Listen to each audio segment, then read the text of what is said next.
November 7th, 1876, election night. The closest, ugliest presidential election in American history is tearing the country in half. And in Springfield, Illinois, every man who can read is crowded around a telegraph office, waiting to learn who won. 2 miles north, Oak Ridge Cemetery sits empty, dark, unguarded. And at the door of Abraham Lincoln's tomb, 3 men are sawing through a padlock. Inside, they pry the marble lid off his sarcophagus and drag the coffin of the 16th president out into the lantern light. They have a wagon coming, a ransom figure picked, a hiding place waiting in the Indiana dunes. What they don't have is the one fact that matters. The man holding the lantern works for the United States Secret Service.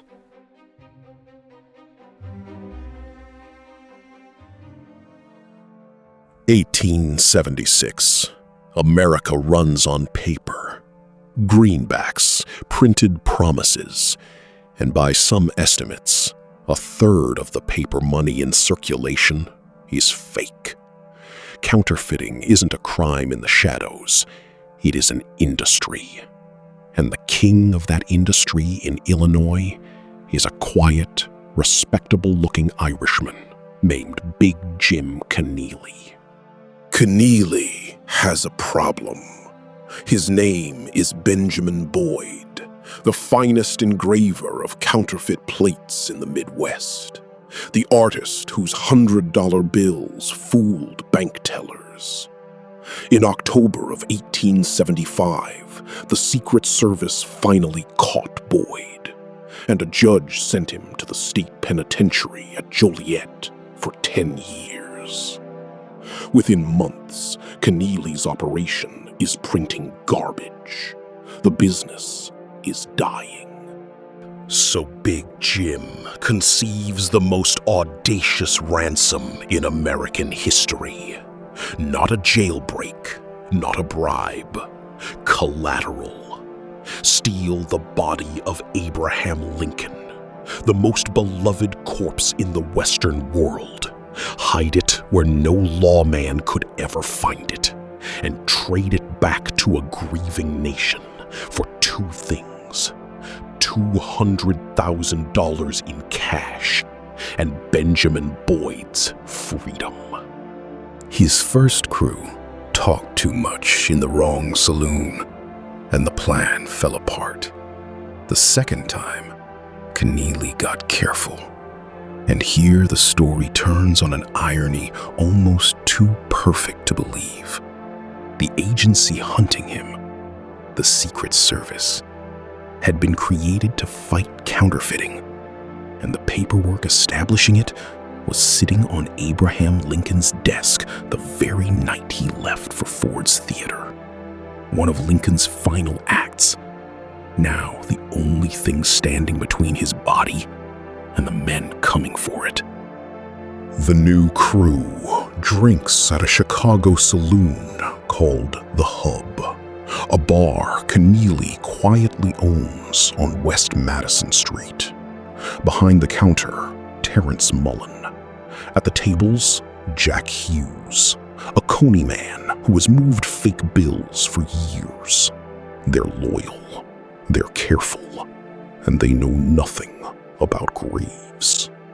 Enter Louis Swaggles, a smooth-talking drifter who introduces himself as the boss body snatcher of Chicago. Stealing corpses from medical schools, he says. $5 a body. He knows the tools, the tricks, the timing. He is exactly the expert they need. He is also a paid informant of the United States Secret Service.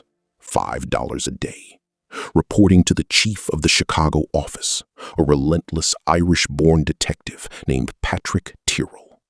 Every detail of the plan travels from the back room of the Hub straight to Tyrrell's desk. The target, the Lincoln Monument at Oak Ridge.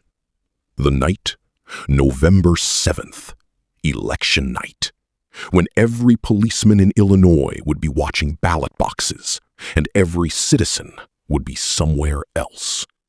The body goes under the sand of the Indiana dunes.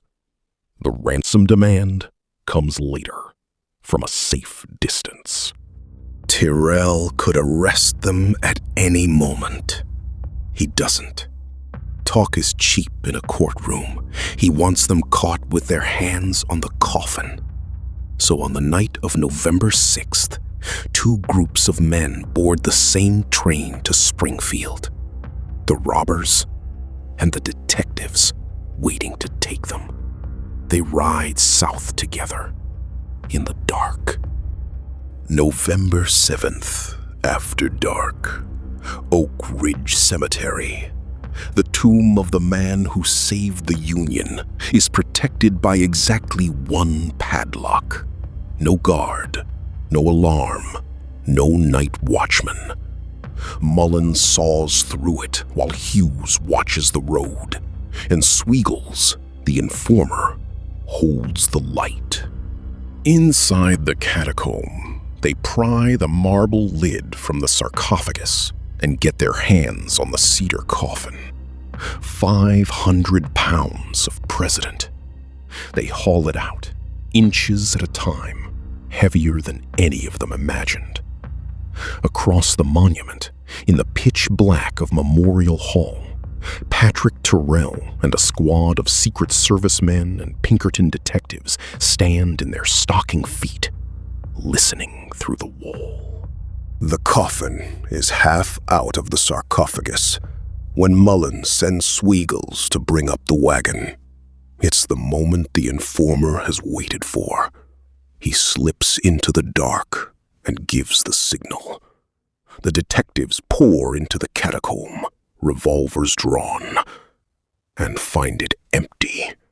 Then, in the blackness, a hair-trigger revolver goes off in a detective's hand.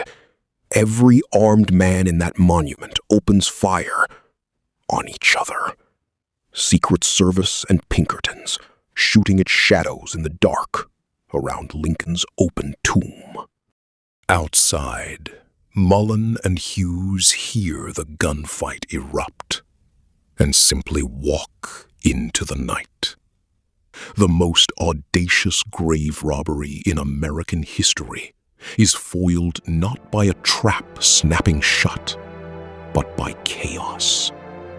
10 days later, the two of them stroll back into the hub in Chicago, where Tyrrell's men are waiting. This time, there is no shooting.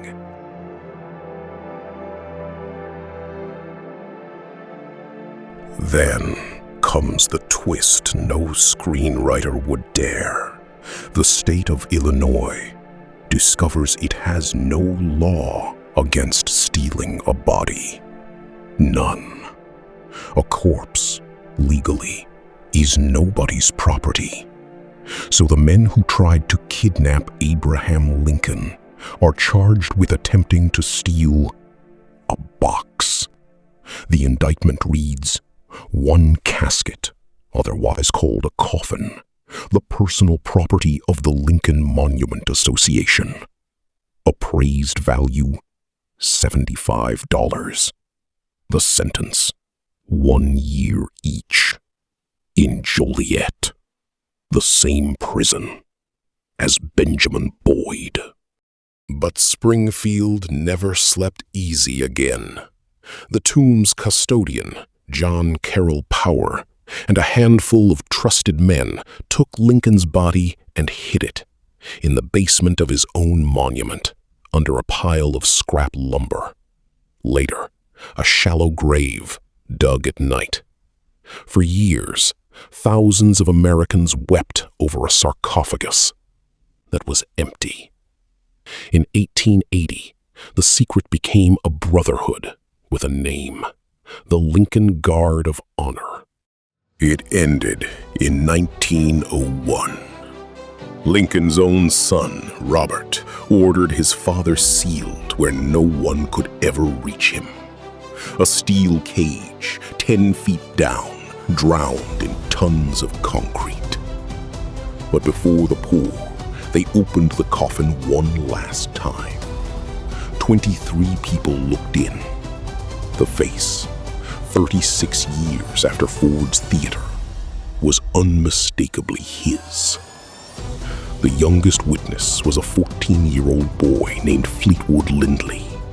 He carried what he saw until 1963, the last living person to look upon the face of Abraham Lincoln.